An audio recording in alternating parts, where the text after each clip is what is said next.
জাহিদ সাহেব ও সোহেল সর্দার এলাকার খুবই ধনাঢ্য দুজন ব্যক্তি। প্রতি বছরই তারা কুরবানি নিয়ে কম্পিটিশন করে।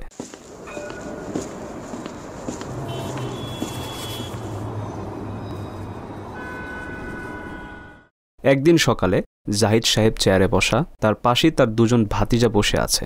হঠাৎ তার ভাতিজা আবরার বলল, চাচা এবার হাটের সবচেয়ে বড় গরুটা কিন্তু আপনিই কোরবানি দেবেন। প্রত্যুত্তরে জাহিদ সাহেব বলল, এবার বড় গরুটা আমিই কোরবানি দিব।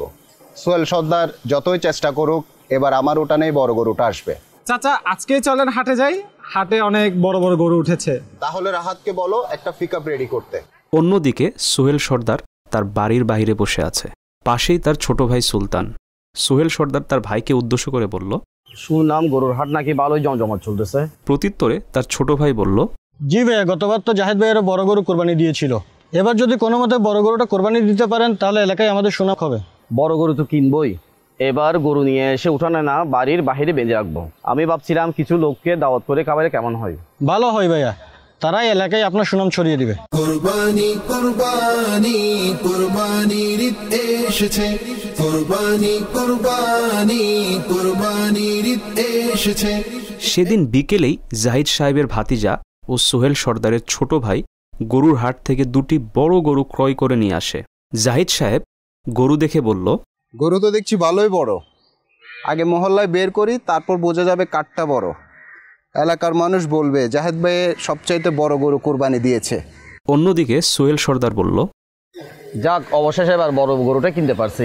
জাহেদ ভাইয়ের সাথে এবার ভালো টক্কর হবে। যাও তো এলাকায় গরুটা ঘুরে নিয়ে আসো, মানুষ একটু দেখুক। ভিউয়ার্স, এমন লোক দেখানো কুরবানি করে কি লাভ বলুন, যার মাঝে আল্লাহ পাকের কোনো সন্তুষ্টিই নেই। কুরবানি হবে শুধুমাত্র আল্লাহ পাকের সন্তুষ্টি অর্জনের লক্ষ্যে।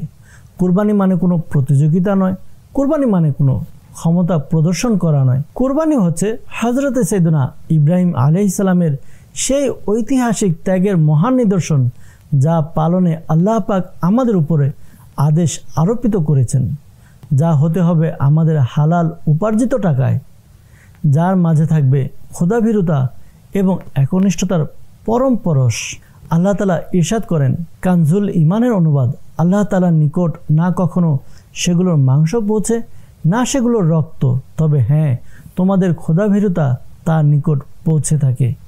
আল্লাহ তাআলা এবার পশু কুরবানি করার পাশাপাশি আমাদের মাঝের পশুত্ব তথা নফস ও এর কুপ্রবৃত্তিকে কুরবান করার তৌফিক দান করুক।